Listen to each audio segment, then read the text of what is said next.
अस्सलाम वालेकुम गाइस, बाक रिव्यू मशीन की तरफ से खुशामदीद। आज मैं आपको बताऊंगा कि आपने जो ये मीटर है आपके सामने जो नज़र आ रहा है, इसकी ब्राइटनेस किस तरह आपने एडजस्ट करनी है।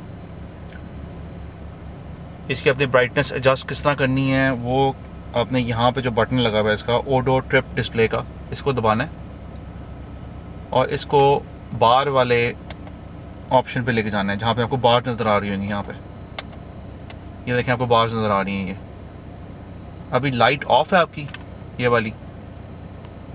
तो जब आपकी लाइट ऑफ होगी तो आपको वो डिस्प्ले कितना दे, एक सेकंड, ये लाइट ऑफ होगी तो उस पर डिस्प्ले दिखाएगा कि कितना आपका अभी इस टाइम फुल पे है।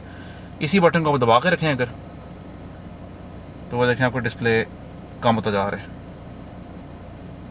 और जहाँ पे आपको अच्छा लगे कि आपने यहाँ पे सेट करना है, इसको कर लें। सुबह के टाइम आपको इतना रख लें इसको, फिर जब आप लाइट ऑन करेंगे तो ये चेंज हो जाएगा। ये देखना, अभी लाइट ऑन की, ये चेंज हो गया। अब आप लाइट ऑन हो गई है, अब इसको रात के लिए सेट कर लें। रात को कितना, रात के लिए ज़्यादा रख लें इसको। रात के लिए ये हो गया। अब मैं लाइट ऑफ करूँगा, देखना ये चेंज हो जाएगा। ये देखें, दोनों की एडजस्टमेंट हो गई है। और ये थी आज की सिंपल वीडियो डायरेक्ट से मूव के ऊपर। अल्लाह हाफिज़।